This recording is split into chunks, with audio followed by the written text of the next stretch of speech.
Hello dear students, इस video से हम स्टार्ट करने जा रहे हैं next chapter dual nature of radiation and matter. इस चैप्टर में हम रेडिएशन यानी लाइट के dual nature means light wave form में भी होता है और पार्टिकल फॉर्म में भी होता है, इसका स्टडी करेंगे। साथ में मैटर का भी क्या करेंगे, स्टडी करेंगे, जो कि वेव और पार्टिकल नेचर में हो सकता है।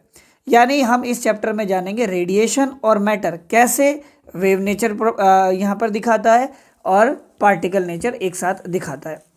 इसमें सबसे पहला टॉपिक हमारा रहेगा वर्क फंक्शन। क्या रहेगा बच्चों? Work function. देखिए, सपोज हमारे पास एक मेटल है, एक मेटल का शीट है कुछ इस तरीके का, और अगर हम यहाँ पर इस मेटल के अंदर इलेक्ट्रॉन्स की बात करें तो वो इलेक्ट्रॉन जो इस मेटल के एटम के सबसे आउटर सेल में होंगे वो न्यूक्लियस के साथ लूजली बाउंड होते हैं। जैसे मान लो एक मैं एटम कंसिडर कर रहा हूँ या एटॉमिक स्ट्रक्चर बना रहा हूँ, तो ये जो आउटर सेल है इसमें जो इलेक्ट्रॉन होते हैं यहाँ न्यूक्लियस से ये लूजली बाउंड होते हैं, यानी ये लैटिस में फ्रीली घूम सकते हैं, इसलिए इनको हम कहते हैं फ्री इलेक्ट्रॉन्स। तो यहाँ पर कुछ फ्री इलेक्ट्रॉन्स कुछ इस तरीके से मेटल सरफेस में है, मैं मान लेता हूँ यहाँ पर कुछ ऐसे, है ना। देखिए, ये जो फ्री इलेक्ट्रॉन्स है ये यहाँ पर क्या होते हैं, सर्टेन स्पीड से घूमते रहते हैं। अगर कोई इलेक्ट्रॉन यहाँ से बाहर निकल जाए तो क्योंकि इलेक्ट्रॉन के ऊपर कैसा चार्ज होता है, नेगेटिव चार्ज, तो जैसे एक इलेक्ट्रॉन यहाँ पर बाहर निकलेगा तो इस मेटल सरफेस पर पॉजिटिव चार्ज आ जाएगा, यानी ये मेटल सरफेस पॉजिटिव नेचर की हो जाएगी और ये इस इलेक्ट्रॉन को वापस से अपनी तरफ खींच लेगी। यानी यहाँ पर एक इलेक्ट्रॉन को अगर मेटल सरफेस से बाहर निकलना है तो एक पोटेंशियल बैरियर है जिसको हमें क्रॉस करना पड़ेगा, जिसको ओवरकम करना पड़ेगा। तो देखिए, किसी भी इलेक्ट्रॉन को किसी मेटल सरफेस से बाहर निकालने के लिए जो मिनिमम एनर्जी रिक्वायर्ड होती है उसी को हम क्या कहते हैं, work function. So work function is the minimum amount of energy required by an electron to just escape from the metal surface. इसी को हम कहते हैं क्या बच्चों, वर्क फंक्शन। अलग अलग मटेरियल का, अलग अलग मेटल का वर्क फंक्शन अलग होता है। वर्क फंक्शन दो चीज़ों पर डिपेंड करता है, nature of the metal, metal का नेचर क्या है, और साथ में इसके सरफेस का कैसा नेचर है या कंडीशन कैसी है। तो अगर हम डेफिनेशन की बात करें तो हमारे पास वर्क फंक्शन की डेफिनेशन है, the minimum amount of energy required by an electron to just escape from the metal surface is called work function of the metal. और मैंने जैसे बताया आपको, वर्क फंक्शन दो बातों पर डिपेंड करेगा, नेचर ऑफ द मेटल और condition of the surface. Work function को हम W0 या फिर φ0 से रिप्रेजेंट करते हैं।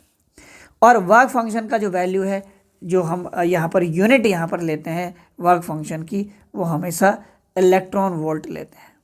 क्या लेते हैं? इलेक्ट्रॉन वोल्ट, जिसको EV लिखा जाता है। अब यहाँ से एक सवाल बन जाता है, what is electron volt? Electron volt क्या होता है? सपोज करते हैं एक इलेक्ट्रॉन है हमारे पास जो मूव कर रहा है, मूविंग है बाय 1 वोल्ट पोटेंशियल। कितने से? 1 वोल्ट पोटेंशियल से। तो उस टाइम इस इलेक्ट्रॉन के पास जो काइनेटिक एनर्जी होगी उसी को हम कहते हैं इलेक्ट्रॉन वोल्ट, 1 इलेक्ट्रॉन वोल्ट। ठीक है, तो इलेक्ट्रॉन वोल्ट की डेफिनेशन क्या हो जाएगी? 1 electron volt is the kinetic energy gained by an electron when it is accelerated through a potential difference of 1 volt। यानी अगर आप यहाँ पर 1 वोल्ट का वैल्यू निकालना चाहते हो इन टर्म्स ऑफ जूल, तो आपको क्या करना है? क्या बताया आपने? ये जो इलेक्ट्रॉन वोल्ट क्या होता है? एनर्जी गेन बाय इलेक्ट्रॉन को 1 वोल्ट के पोटेंशियल डिफरेंस से एक्सेलरेट करोगे तो उसके पास 1 वोल्ट से जो पोटेंशियल एनर्जी बनेगा वही कन्वर्ट होगा किसमें? काइनेटिक एनर्जी में। यानी जो काइनेटिक एनर्जी होगी वो वर्क डन, या फिर पोटेंशियल एनर्जी होगी बाय इलेक्ट्रिक फील्ड जिसमें आपने इसको रखा है, या फिर 1 वोल्ट के पोटेंशियल डिफरेंस से। ठीक है, तो यहाँ पर मेरे पास वैल्यू आ जाएगी इसकी कितनी? अच्छा, पोटेंशियल एनर्जी का फॉर्मूला क्या होता है? Charge into potential. क्या होता है? Charge into potential. चार्ज क्या है यहाँ पर? Electron into V। इलेक्ट्रॉन पर चार्ज कितना होता है? 1.602 इंटू 10⁻⁻19। और चार्ज का यूनिट क्या आता है? कूलम। और साथ में क्या है? पोटेंशियल यानी कि V, क्योंकि आप पोटेंशियल कितना ले रहे? 1 वोल्ट, तो इंटू में कितना आएगा? 1 कूलम वोल्ट। ये क्या होता है? ये तो जूल होता है। क्या होता है? जूल। तो ये आ जाएगा मेरे पास 1.602 इंटू 10⁻⁻19 जूल। ये 1 इलेक्ट्रॉन वोल्ट का वैल्यू मेरे पास आ जाएगा। तो ये जो यूनिट है यही कॉमनली यूज़ की जाती है किसमें, एटॉमिक एनर्जी में और न्यूक्लियर फिजिक्स में। ओके, सो यहाँ से आपको इलेक्ट्रॉन वोल्ट की बात समझ में आई होगी। आपको ना कुछ जो मेटल्स है उनके लिए वर्क फंक्शन का वैल्यू पता होना चाहिए। जैसे यहाँ पर सीजियम के लिए सबसे कम यहाँ पर क्या रहेगा, वर्क फंक्शन रहेगा 2.14 इलेक्ट्रॉन वोल्ट, और प्लेटिनम के लिए सबसे ज़्यादा रहेगा 5.65 इलेक्ट्रॉन वोल्ट। तो अगर देखिए आपको कुछ ऐसा दिया जाए कि मान लेते हैं एक सीजियम का क्या है, मेटल सरफेस है जिसके ऊपर 1 इलेक्ट्रॉन वोल्ट का एनर्जी इंसिडेंट किया जा रहा है, तो बताइए क्या उससे इलेक्ट्रॉन निकल पाएंगे या नहीं निकल पाएंगे। तो आप देखें इसका वर्क फंक्शन ज़्यादा है 1 इलेक्ट्रॉन वोल्ट से, तो यहाँ पर सीजियम से कोई भी इलेक्ट्रॉन नहीं निकल पाएगा। तो इस तरीके से आप पता लगा सकते हैं। अगर आपको मेटल्स के लिए वर्क फंक्शन का वैल्यू और आपसे पूछा जाए कि बताइए सर्टेन एनर्जी देने पर इस सर्टेन मेटल सरफेस से इलेक्ट्रॉन निकलेगा या नहीं निकलेगा, ठीक है, तो आप इस तरीके से कर सकते हैं। अब देखिए ये जो इलेक्ट्रॉन यहाँ पर इजेक्ट हो रहा है, जो इलेक्ट्रॉन यहाँ पे क्या हो रहा है, इजेक्ट हो रहा है, इसको हम बोलते हैं इलेक्ट्रॉन एमिशन। क्या बोलते हैं, इलेक्ट्रॉन एमिशन।